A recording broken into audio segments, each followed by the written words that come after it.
Today we're going to be looking at a demonstration of MDeverywhere's Practice First application. First, let's look at how to make an appointment. To do this, we'll go to the Patients menu at the top of the screen. Here, you can search for the patients currently within the database. You can search by first name, last name, or middle name, date of birth, social security number, or medical record number. We'll search in this case by first name. Once we find the patient we'd like to make an appointment for, we simply click Make Appointment on the right-hand side. This takes us to our scheduling grid. On the scheduling grid, you can choose various locations, dates, or times for all of your included providers or teams. In this case, we'll make an appointment for 9 a.m. with John Carter. To begin making the appointment, we simply click in that block. This takes us to the appointment details screen. From here, you can choose various features such as appointment type. We'll choose this as a follow-up. Duration, we'll leave it as one 15-minute appointment. And a chief complaint or comment. This is where you can put in a little more detail about why the patient's coming in. We'll say the patient is having chest pains. When complete, you'll press Create Appointment. When you click Create Appointment, the MDeverywhere Practice First real-time eligibility verification goes to work. The real-time insurance eligibility verification allows you to see as soon as you make the appointment whether the patient's insurance is correct, up to date, and valid for the appointment date. Notice in this case, we received a result back of failure. This tells us this patient's insurance is not currently active. To see why we received a result of failure, simply scroll down and you'll see the reason listed as invalid subscriber ID. To fix this patient's insurance information, we'll click on the message invalid subscriber ID. This takes us to their insurance details screen. From here, we can simply click Edit at the top of the screen,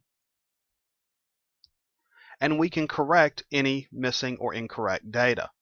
In this case, we'll change the member number and the group number.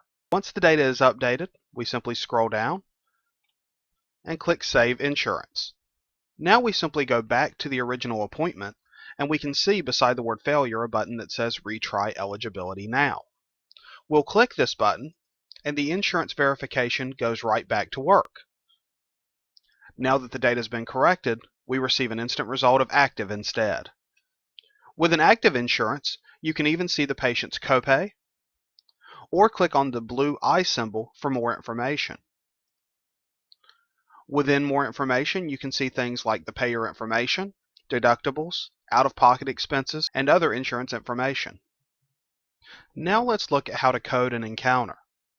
To code an encounter, you do have a few different options of how to enter your diagnosis and procedure codes. First of all, where it says Quick Add Code, you can simply type in codes within this box. For example, I'll type in 250.00 and 36415. Notice I can type multiple codes simply separated by a space. When finished, I click Quick Add, and the codes are automatically added to the encounter. Another option for coding an encounter is a customizable My List. These are specialized lists we customize for each practice, where a provider can pick their most often used ICD and CPT codes and simply choose from that pre-created list. For example, we'll click on the button that says My List. Here we can see various diagnoses, E&M codes, and procedure codes. We'll click on this list and choose the impacted cerumen diagnosis code and the procedure code 99213. And then we can scroll down and click Add Selected Charges. Notice both the diagnosis and E&M code were automatically added to the encounter. A third option for searching for a code is to actually search for words underneath the search menu. Here, for example, we want the earwax removal code. So I'll type in earwax, and once it finds the correct code, 69210, I simply click on that code to add it to the encounter. Once we have all of our codes listed within an encounter, we'll then click Submit at the top. Notice above Submit it says Save and Check for Edits. When you press Submit, the Practice First Claim Scrubber goes to work. The Claim Scrubber is a rules engine with millions of edits that will check your encounter for accuracy and verify that you will get paid upon your first try with the insurance company.